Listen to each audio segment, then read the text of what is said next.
Okay, thanks for that. So that's my presentation. So you got that one, right? I was able to go through this one. Yes, great. Yeah, can I get rid of that?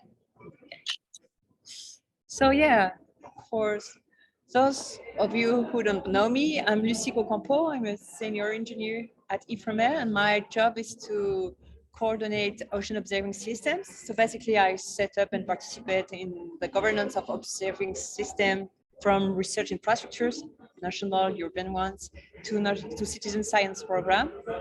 And I work at IFREMER. IFREMER is the French National Institute for Ocean Science. So the workforce is about 1,500 people, including 600 engineers and researchers. We operate 11 vessels. We own 6. We have 1 manned submersible, 2 remote operated vehicles, 2 autonomous underwater vehicles. We've got a budget of about 200 million euros per year, and we produce approximately 500 scientific articles per year. And if you want more information, here's our website, and we're also on social medias, Twitter, Facebook, LinkedIn. And oh no, this is not. So this is a map about that shows IFREMER sites around the world, because we do have like 4 centers in metropolitan France. We have 1 in the Pacific Ocean, and we also have 19 as affiliated coastal stations on the 3 oceans. And at IFREMER, research is organized by departments. We have 4 scientific departments, 1 of biological resources and environment, 1 physical resources and seabed ecosystem, oceanography and ecosystem dynamics, research infrastructure and information systems. And our organization is in silos. That's bad. So here you have those scientific departments, plus 2, the scientific advisory department and the fleet, the national fleet. Here you have the regional nodes. And here you have the supporting activities like communication, legal department, innovation. And my job within this institution, my personal professional challenge is to structure and strengthen IFREMER observation-related structures and initiatives, and to promote and federate the participation of IFREMER teams in European and national projects aiming at the sustainability of IFREMER observation system. So, as you can see, at IFREMER, there is no decision-making body dedicated to the observation at institutional level, and there is no forum for discussion of observation at institution level. But I still consider observation as a meeting point. It's a meeting point for fundamental science, expertise, and innovation. It could be also a meeting point for international, national, and local partnerships, linking with the society. And it's also a meeting point for research, data science, and technology development. So I consider observation as a great opportunity for the Institute to have this integrative initiative. It's a great opportunity, but we also face challenges, major challenges. As you know, observation is now heading towards a multi-source observation, like in situ traditional measurements, but also remote stations, fixed sessions, and inputs from the models. We also have an increasing number of variables to study and to follow, like we have 54 essential climate variables. We also have more than 100 essential ocean variables, so that's a lot of parameters to follow. And we also have multi-scale observation. I'm sure you all know those kind of graphs, you know, with the scale, the geographical scale and the time scale, running from very little to very big ones.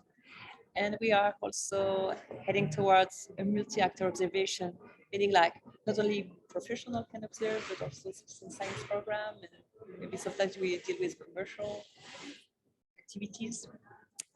So all those challenges were outlined by the European Commission in 2020. The DG Mare, the Directorate for Marine Initiatives, just sent a consultation, a survey to all those European marine institutions, and the survey was called Ocean Observation Sharing Responsibility. And in the context, in the background of this survey, the European Commission outlined that the main problem driver is a split responsibility between different departments at both national and European level, but I'm sure we could add at institutional level. The lack of national CPAS in global review of what is being measured, what is going to be measured, and what should be measured means that each community, fisheries, research, hydrography, sets its own priorities and uses its own assets, vessel, buoys, and so on.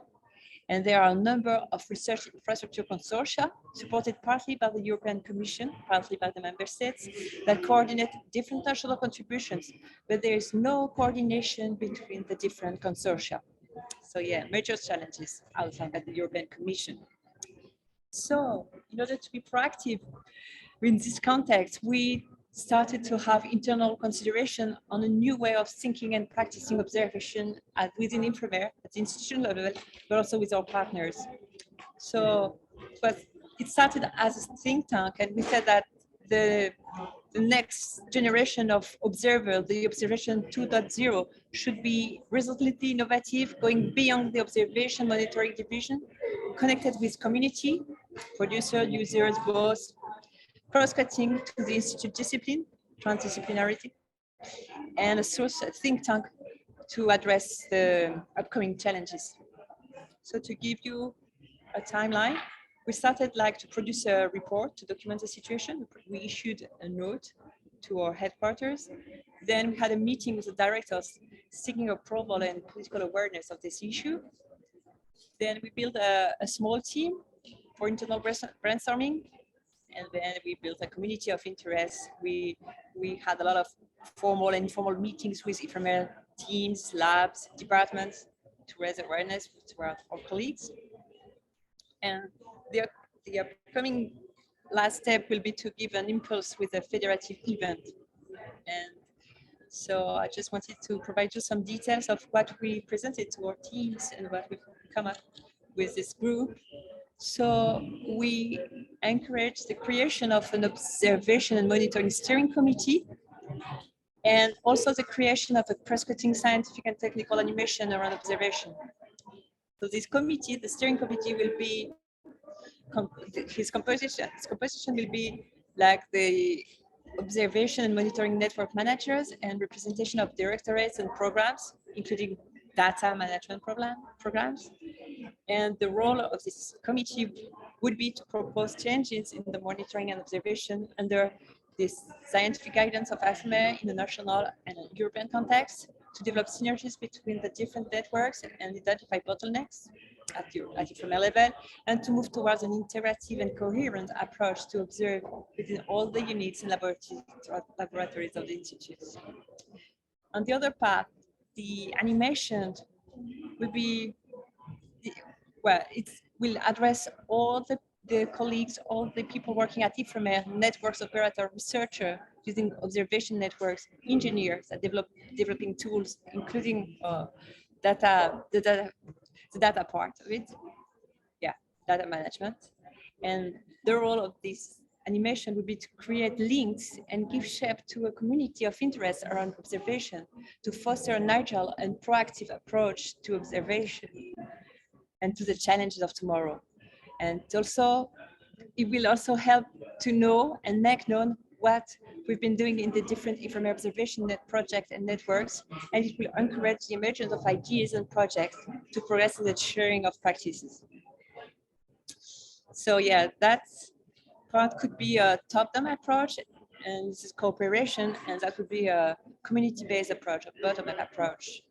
In other words, this would define a functional body, those divisions in board packages. So it will provide guidance, we will share objectives, and we could work here both independently, independent way and in an independent way. And here with the animation, it's more like an ecosystem approach where we explore, we co-construct, we document.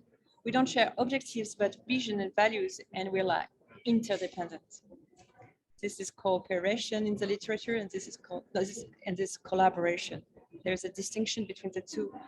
And I like this image.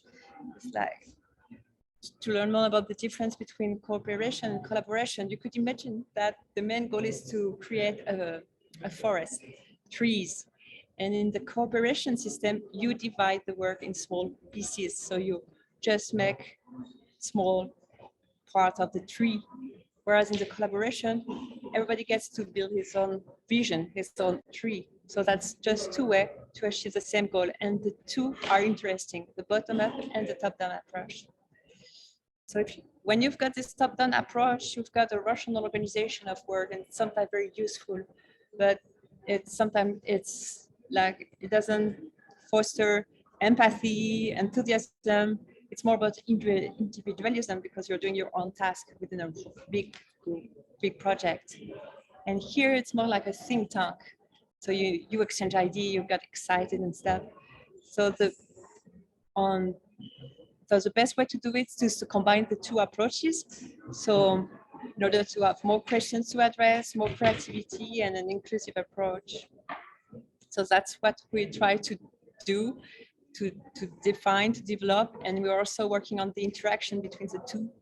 So here, for example, the steering committee could benefit from the animation by requesting subject documentations. The community knows about the subjects, so the steering committee can ask for reports, notes. And on the other way, the community needs sometimes decisions, long-term visions, so they can request for decisions. So we're building the interactions right now. I like this two-way approach. And so right now, in order to initiate the animation, the next step is to build an animation committee with a board of scientific representative and a secretary. We're building a community of inviting all the observation-related personnel, and we're identifying the areas of interest. We've been creating a web-based platform for information and data sharing, and we suggest to have a seminar next year, a 1.5 day seminar, to improve the dynamic.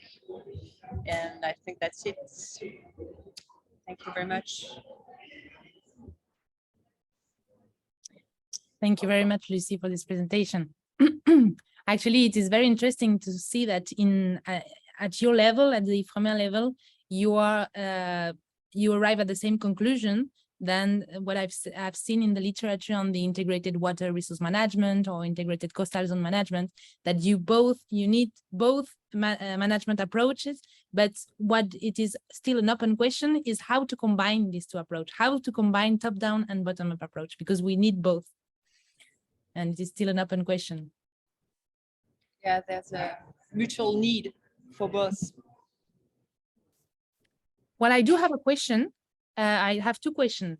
First, I don't know how the observation needs is, I mean, the observing system at IFREMER is implemented at the very, very beginning. But if it is in the same way that where I did my PhD in Paris in a lab, I know that it is the principal investigator that decide on the observation in function of a project or whatever. And so if it is the same in IFREMER or at the institutional level, do you face the problems that some scientists are afraid to lose some freedom on the why and how the observations are made? Or are you... Thank you.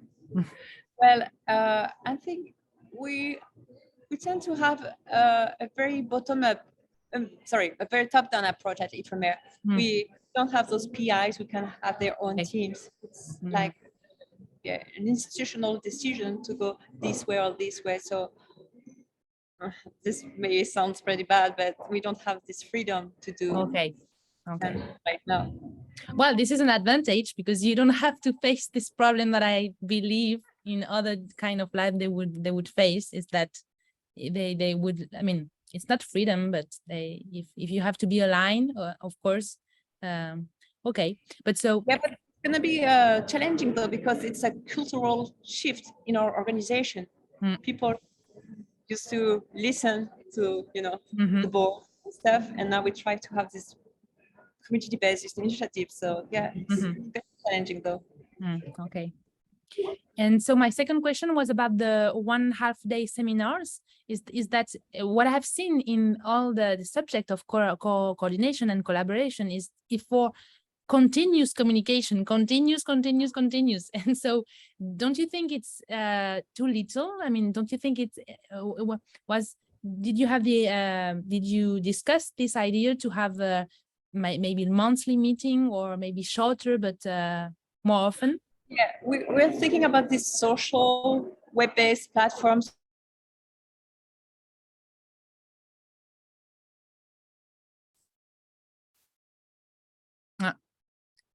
Your camera stopped. It doesn't work anymore.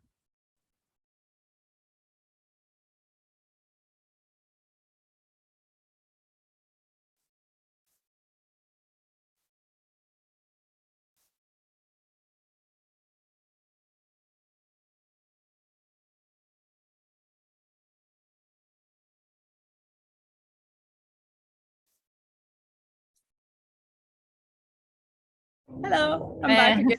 Sorry. Great, excellent.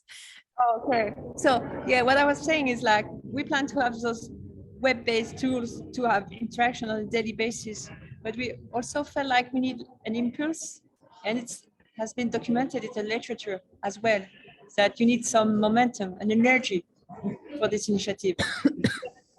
Okay, we've started. We need like a big star, a kickoff meeting. So that's the idea of it. And Okay, I understand. Yeah, it's true that you need to impulse the momentum. Great. Well, thank you very much. Is there other questions from the audience? Hi, I'm Vinny. It's quite interesting to hear that from Ifremer, and I'm just wondering whether this is because it's governmental, or is because like what is the compared to academy, when you go into university or school and everything, so it's a different level compared to governmental. yeah, Guess, so how is it? good remark. Actually, Ifremer has a different legal status than a university or a CNRS, a research center. NEPIC, EPIC, which means like we're an institution, a public institution with a commercial interest. So that's the difference. Yeah. We need to So make. that's not even like governmental then. It's something different. Well, we need to make profits. And in contrast as well, again, whether you are from, I don't know, you work in private industries, where big profit there is actually the leading things, like, so you're not having perhaps so much freedom, perhaps because you have to deliver, and that, I don't know. It's like we're at Ifremer, we're taking the worst from both worlds, like we have this whole administrative duties to run, but we still have to make profits. So now we try to take the best from both worlds, like the impulse, the reactivity of companies, and the security from our public status. That's a challenge. That's good. Yeah, thank you for this remark. It is true that it really depends on the kind of institution. Where I'm working here I'm working at the Balearic Island Observing and Forecasting System in the Mediterranean, and it's a public institution, but it is not organized in the same way than where I did my PhD in, which is a research center, research unit instead of lab with organizing teams, and it's quite different. So it is also why the reason why in my presentation I said that we have so much a disparate landscape.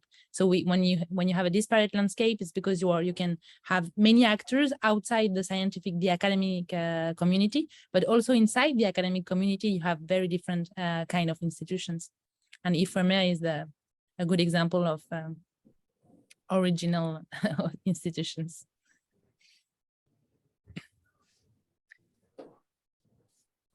Are there other questions? or comments? Sorry, but I've actually been like coming up late. I just found out while I was still up. I was just like looking, what is it? It's basically 2:20 in the morning for me. Okay. But I was quite interested, and so I was just like wanting to basically learn a little bit more the concept of all this and the background a little bit. But yeah, so I missed on previous presentation though, so I don't know, maybe it was explained already, but yeah, so I wouldn't mind like re-explaining or something like that. I don't know. Yeah, well, you missed my presentation, and I gave a half an hour presentation explaining all the concepts and the initial ideas, etc. So you don't understand everything. Sorry, I will have to watch the video at the later stage. Yeah, then. that's a good thing. You can watch the video that we recorded now, all the video of this morning, because this afternoon, because we were so few people, I mean, it was a little bit shorter than the one this morning. So perhaps you can see the record from the first session that we gave this morning. I mean, this morning, this evening for you. It was this morning for us. And so, yeah, because it will be a little bit too long for me to explain all the concepts again. But then, I was explaining what is the concept of collaboration, integration, and how can we foster the integration inside the ocean observing community, based on what I've seen in literature in business management, but also in transdisciplinary research, where they need to combine multiple disciplines together. And there are some very interesting literature on how we can improve transdisciplinary research, and what are the obstacles to transdisciplinary research, and also based on integrated water resource management. In the common resource management, you have also a lot of literature on how can we manage resource effectively, and you need integration because you need to integrate many different factors. You need to integrate the economic aspect, the sustainability, the economic aspect, the social aspects, and the natural processes aspect. And so this is where I found some interesting things about integration and how can we improve integration in the ocean observing system. And based on these findings, I was suggesting some proposals for specific actions, but they are at the level of recommendations now. We are still in the process of making research on how we can implement this. So my presentation was more about the ocean observing system at large, and then Lucy was presenting at the institutional level. But actually we arrive at the same conclusion, that we need to combine both top-down and bottom-up approach. And in ocean observing, for example, we don't have top-down government.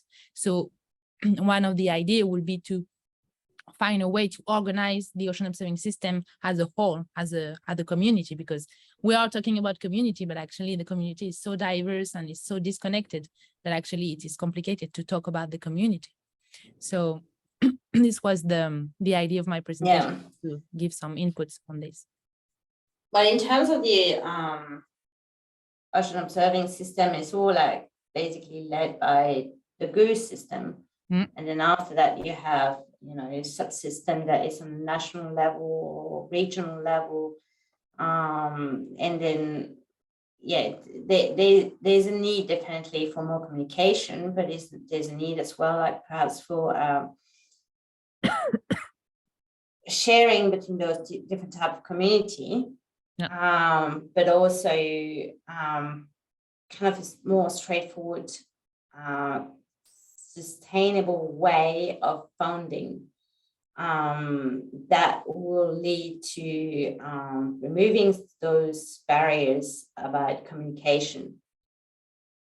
I found that funding sometimes is like actually putting a barrier. There's like then competition that comes.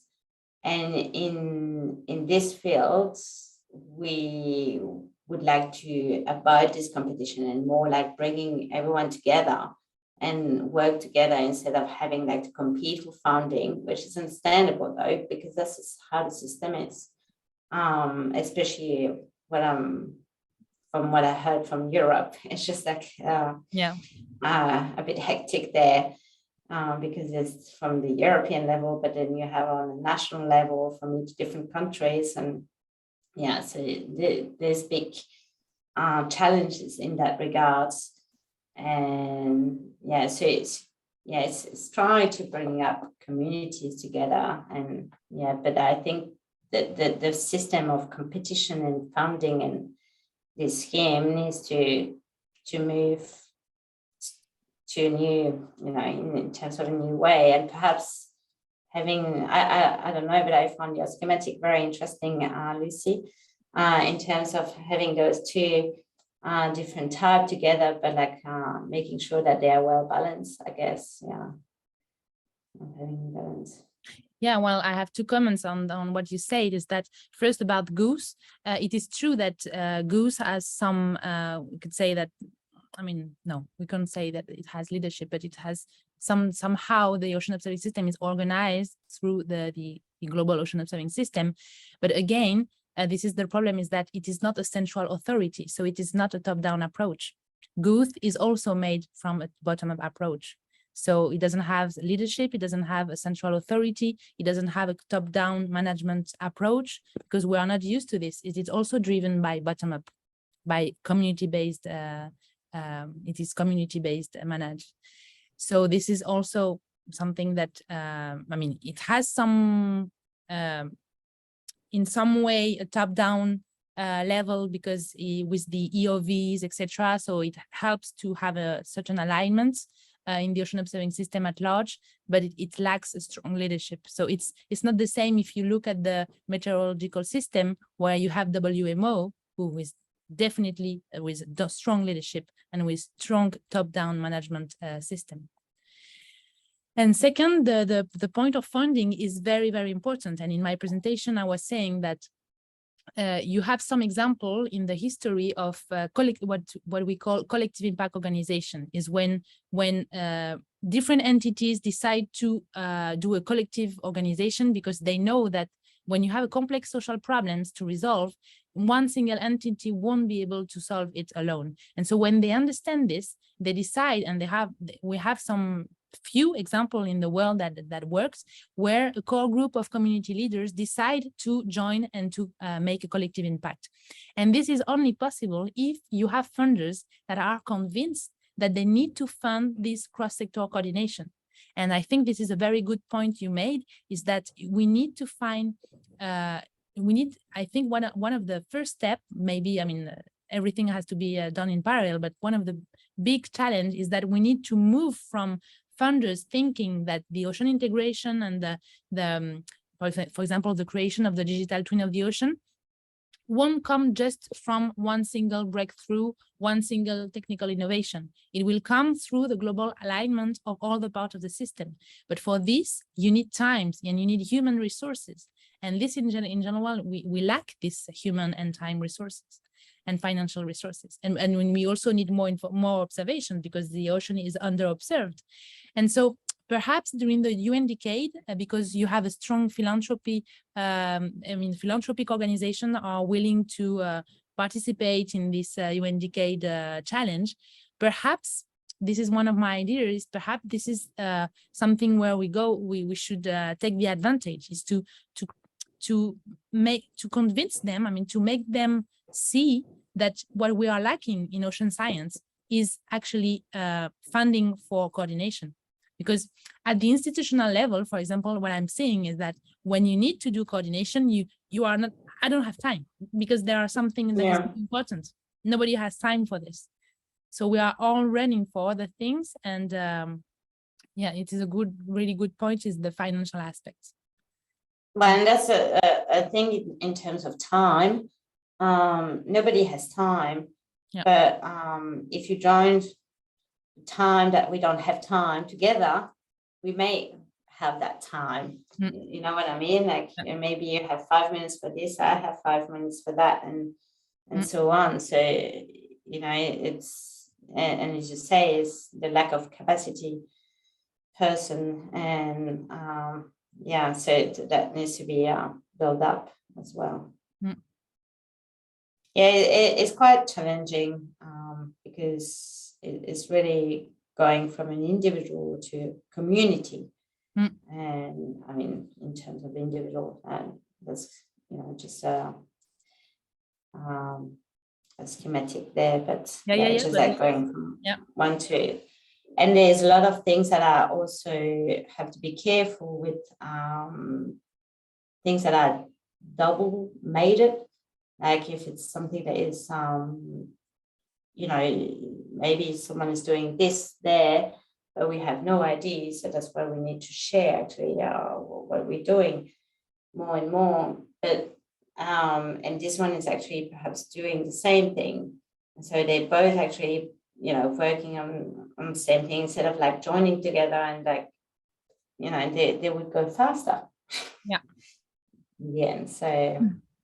Yeah, and in the end, I think that in the UN decade, there are a lot of initiatives, and I'm afraid that we are lacking some coordination between all these initiatives, because there are a lot of initiatives that are going in the ambition of the UN decade, but actually they are not. I mean, we are. It's difficult to coordinate all these initiatives together, and also there is the problem of I would say institutional ego, or the fact that every institution wants to show that their capacity. For example, I'm seeing this locally, is that my colleagues are working on a tool, a visualization tool, and I'm discovering that other people just in the same country but are also working on a visualization tool. And I asked to my colleagues, but are you aware about this? Yeah, I'm aware, and I asked them their data, but actually they didn't respond me, etc. And I said, but what is the point of making two visualization tools? Maybe it would be better to just make one. Yeah, but then SOCIB doesn't appear, because you have to have the name of SOCIB appearing in the tool. And so collaboration. Yeah. So you know, cultural shift also, you need yeah. And this is also the problem of funding and etc. Yeah. And I was also talking in my presentation of the research assessment system, which is also very individualistic and should be changed. So this is very, very challenging. Yeah. And I hear you a lot in terms of like, and then people worked on their own world and not, sharing what they're doing, and just because of the funding system, actually, because they receive funding and they need to find and deliver this on that time, and so they can't share information. This is that's happening. I think a lot in Europe, but also elsewhere in the world. I was really I'm originally from Europe, okay, and been working most of my life though in Australia, and been also working a little bit in the US, and I found that was really not the case where I was, but not everywhere. But I worked at the Oregon State University, and I found out that they were like very, I would like to develop this. Just call this guy, talk to this, we'll bring that together, and without any fears or anything like that. And I was like amazed by this compared to Australia, where I had like people were scared of sharing anything that they were doing because of, they had like grants and proposal to go through. And so that was like a lot, even like sharing data, just the sharing of the data was just like really hierarchical. You have to have this agreement, you have this agreement, and this agreement, and finally, okay, perhaps you can share this data. But this is like important, because if you want to put all the data together and making them available, the data on its own is worth nothing. When it's bring up something like when it's going together, that is going to make something more interesting, perhaps. So it's what you do with the data, with the same data, interoperability. This is why I believe, to my knowledge at the moment, the only ideas I have in order to foster this sharing approach is or the top-down approach, like mandatory approach, which is something that is already implementing in some way, because in Europe, all European projects should be with open science practices, etc. So this is not enough. So the second thing I think would be very useful for fostering this sharing initiatives is to value the data sharing. So instead of being assessed only in terms of publication, scientific publication, we should be assessed also on the terms of data gathering, you know, all the research outputs that we need to provide as researchers, and all the contribution our work is making to the overall research system should be valued in terms of when we are assessed as scientists. And this is something that is underway. We call it the redefinition of scientific excellence. In Europe, there is now an initiative on how we can reform the research assessment system. This is something that perhaps will help. Because of course, we are assessed in terms of individual performance and only based on publication. So a lot of people here don't share their data because they want to publish first. This is one of the biggest issues. So if there are value in terms of data sharing, perhaps this will help. But maybe there are other issues that I don't have in mind now, and it will. No, that's the thing. Like someone who's working on a PhD with their data, they need to have at least 3 years. So you have a 3 years delay of having that data being shared, for instance, you know, perhaps minimum. And then after that, but on the other hand, like the person, maybe it's not gonna, you know, that other person who's gonna get that data is not gonna work on the same thing as the actual PhD student, for instance. It's going to be useful for something completely different. But obviously, there's this, you know, limitation of ownership as well that we need to really be careful though, because I think that we need to value ownership and acknowledge that. That's important too.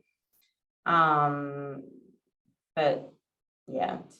It's quite complex, but yeah, it's good to see that people are working towards a change in that regards. Yeah, actually my work is funded by your European project, and for the EuroSea project, which is trying to see how to really build this integrated European ocean observing system. So yeah, this is something that is it is a matter of culture also. So it really demands a lot of changes, and we are now at the step of see what to do first in order to implement this, is because it's somehow need this top-down and bottom-up approach. So what is the best thing? Maybe to do a pilot study to show the added value of coordination, collaboration, find a project and choose one pilot area, one pilot study, etc. Or to try to convince Goose and IOD and UNESCO and all these top-down organizations to align together and going at the European Commission and more political, I think, way. Well, there are many other ways, but at least this is 2 examples of the way we could. Sorry to interrupt. We would like to say goodbye because there's another event that we need to attend. Okay. But it was a really interesting discussion. Thank you, Virginie. Thank you, Adele. Thanks, Frederic. Yeah. Just came up back there. Thank you very much. Thank you very much for your presentation, though. Very interesting. Bye. Bye. Yeah, no, I was just saying something. I just had something in mind. Yeah, I was with saying regards to the Eurogoose and Goose and IOD I think you have to build policies. Having policies in place, you know, within the European Commission, within the Goose, and that, you know, that tells you, you know, how things should be working, basically, and how things can be evolving within the system, and the coordination of all those different entities but I think it is a level of policy to be built, both from the European Commission and also, the Eurogroups. Yeah, this is something that also I have in mind. But actually, sometimes policies are not coherent between themselves, and so there is a lack of policy coherence. And so sometimes it is not so useful because it doesn't take into account the local conditions and so it is not clear to me, because this is why ocean integration is so interesting and also very challenging, is because it implies to work with experts in different domains. I'm not an expert in science policy, and so I'm now thinking about a project combining experts from different with different visions and different background in order to see what we can do. Because I'm seeing at the level of the Mediterranean, for example, we have the Barcelona Convention, but it's not working at all. So why? And then in the Baltic Sea, you have the Helsinki Convention. It is a little bit more, it's working a little bit better. Is this just a matter of political or a matter of financial aspects? Because in the Mediterranean, we have a lot of poor countries that don't have any interest in ocean observations. I don't know. Maybe there are. Actually, I'm interested in the ocean. There is a workshop. It was a session tomorrow, this morning, but and there is another session next Monday on science policy, and it is from the same project where I'm working in the EuroSea project. And so there are lawyers that are working on this subject, and I think this is the people we need also. This is one aspect of the thing. I think we need sociologists and psychologists. Yes. We need business management administrators, and we need science policy experts. I think we need all these experts to help and to create a think tank and to see how we can do, because you will see in my presentation that I propose some action, but they are difficult to implement. So it is just one. I published a paper with some proposed actions, but it's just the first step. Now I'm trying to see how we can implement them and what would be the best way to implement them. Where are you working at? So I'm actually based in Townsville. I work for the Australian Institute of Marine Science. Okay. And I'm basically mainly supporting IMOS, so in the National Mooring Network of Australia. So basically all around from Queensland to Northern Territory and I've been involved with the ocean best practice basically for the last 2 years in developing best practice for the Australian National Mooring Network. And then I've been actually more interested in developing decision tree as well to solve the issue with conversions as well, so different ideas and everything. So I found out that was quite interesting, and so that's why I've been actually presenting at that decision tree session. I was just early on, that's why I came like late to the session. Yeah, I'm sorry.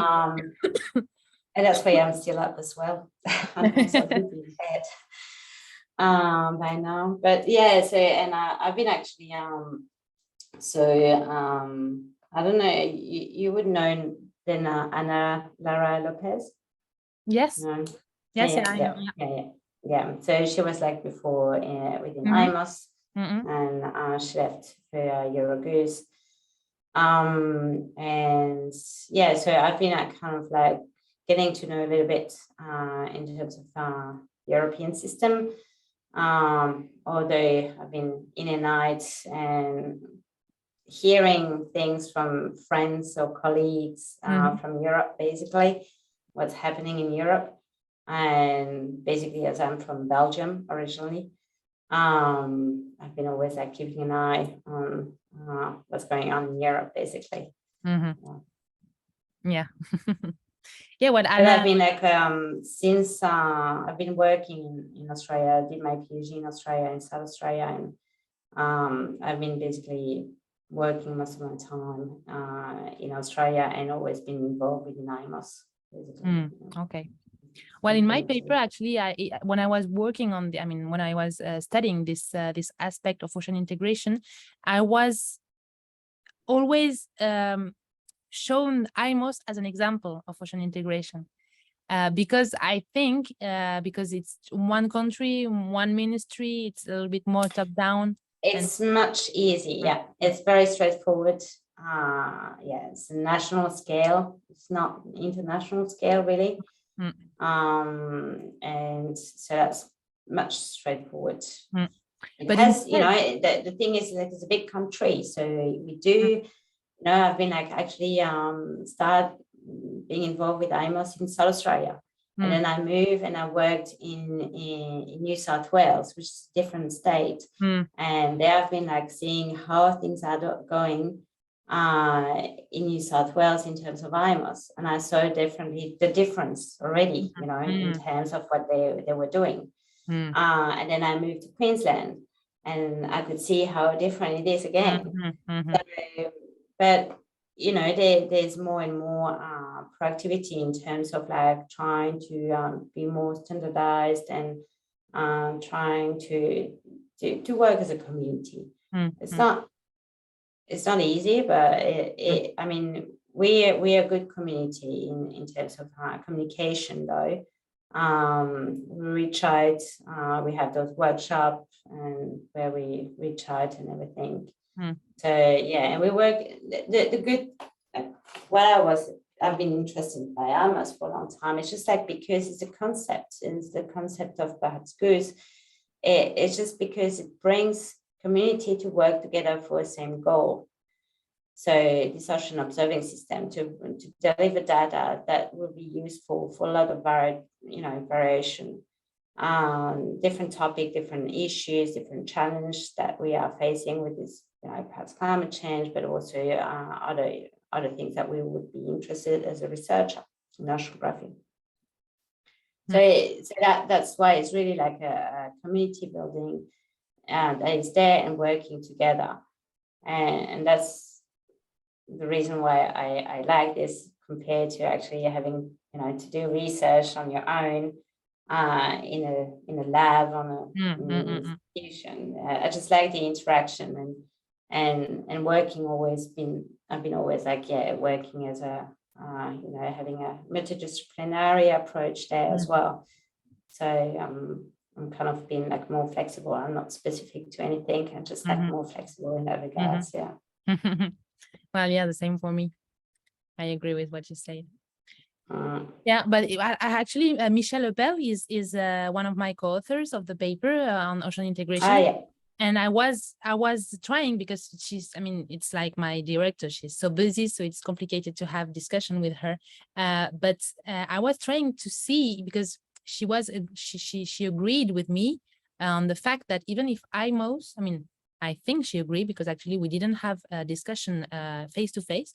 But what I understood is that even if IMOS is a better example of integration because it's easier to align the priorities, etc., the problems that Lucy presented at IFREMER is that you have vertical departmentalization would be the same in IMOS. No, it's platform oriented with network working on their own, and perhaps the integration among network could be improved. Don't you think that? The joint planning of the network in order to design the observing system has a transdisciplinary ocean observing system, instead of having the the sea gauge from one side and the gliders on the other side and Argo people on the other side, etc. Yeah, there's no real interaction between each facilities, I would say. Yeah. That's for sure. And yeah, friends. Yeah, and I've been having colleagues and friends actually in different facilities. So that's why I kind of like get to know a little bit what's going on in each different facilities. But it's true that we never interact with each other. Yeah. So this is exactly what we were talking about. And this is, I think, the reason why because the next step, what we were thinking to work on with Lucy is to think locally. So to think about one institution, for example, IFREMER, but also SOCIB, where I'm working, because we face the same problems. So what I've said in my presentation, the lack of coordination, collaboration, the fact that we are organized vertically, and we need some more horizontality. This is something that we face at many levels, at the department levels, I mean, at the institutional level, I would say, and then at the regional level, national level, regional level, and international level. And so we were thinking about maybe we could find a case study of institution where we could find a way with sociologists, business management experts, etc., people that are experts in this organizational way to improve collaboration and to the way the work is, the workflow, the work organization at large.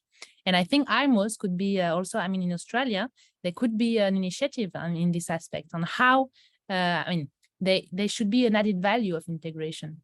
Because I believe the added value of integration is that data are more are better fitted to each other. So as a scientist, for example, sometimes I face the problem is that I have data, but I can't compare them because they are not comparable. Because they are not exactly at the same place, they are not at the same depth, they are not in the same. So, and I guess in IMOS that perhaps this is something that happens. When you are a researcher, you try to get the data from IMOS, and sometimes you want to do environmental science, so considering both the biology aspects and the physical aspects, and it is difficult because data are not comparables. So this is that's why. Yeah, that's why we have perhaps the most comprehensive sampling scheme and data of different type of variables would be the reference station. So those reference stations, I think it's about 7 or in each, basically located in each state. There's a reference station, and there you have the physical, the biological, the chemicals, the biochemicals, and we have now also microplastic going on in terms of sampling, but obviously, you know, and so that's quite dispersed around Australia, so to cover all the different type of environment, I would say. But obviously, you know, you would have, for instance, in South Australia, I know that in the winter, that's when the season is really bad to go at sea and go and sampling and all that stuff. So you would have lowered amount of data for that period of time, while in the north is more the cyclone season in summer. So in summer would be like an issue eventually, you know, you have like high wind and whatever, so you miss a sample. So, you know, that you deal with what you can. So obviously, you know, it all depends of your infrastructure that is set to place. But obviously, you know, if you have a program that is only like in terms of getting on to physical oceanography, and but you don't have the biology next to it, you know, that's a bit bad. So that needs to be more coordinated, that's for sure, to be able to get that information. And that's been for a long time, though. There's a gap, you know, between how physical oceanography is doing and biology is doing and biogeochemistry. But there's been more and more, you know, I think over the last perhaps 6 years, I don't know, I think, you know, more improvement in that regards. So that was good. It's like the eDNA and also the, you know, the DNA, like the genetics and all stuff also going on. So that's good too. Yeah, there are very good initiatives, and it's getting better and better. Of course. Well, thank you very much for your inputs. I will have to leave because it's 7 in the evening and I really have to come back home. No worries. I mean, it's 3 o'clock in the morning for me. I need to sleep. But I just wanted to also add, though, in your approach, just to mention, if you think that a decision tree would help in making this type of approach, you know, of what you need to deliver, just reach out to the decision tree task team, and being part of it could be good too. Okay, so you And it's part of the ocean best practice though. Task team. okay. Part of the ocean best practices, you have the decision tree task team. Task Okay, team, yeah. I So will. reach out if needed, yeah, and you're welcome to join as member as well. Okay, I'm going to take note of this right now. And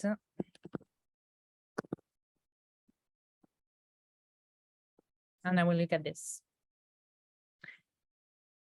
I mean, decision tree at the end, I could, I learn a lot, but it helps making decision and everything. So, it helps providing a structure in terms of policies and lots of different things, I guess. So that could help in providing your case, when you have to Yeah, definitely. provide a case or something like that. The first thing I will see is to look at decision tree. What does it mean? Because I think I understand the concept, but I'm not really aware of the details. So I will look at this, and definitely I imagine that with your name, I can reach to you if I type your name and then IMOS, something like that, I can find you, right? Yeah. Yeah. My name is quite unique. I would say it's a long name, terrible name, long name. You're from Netherlands? From Belgium. Okay. You speak French? Oui. Ah, ok, bon, d'accord, parce que je suis française aussi. Pas de problème. Très bien. Ok. Eh ben, super. Eh bien, à la prochaine alors. Merci beaucoup pour cette conversation. Oui. De rien. Well, I don't know if Federico is still here. You can stop recording, I guess. Yes.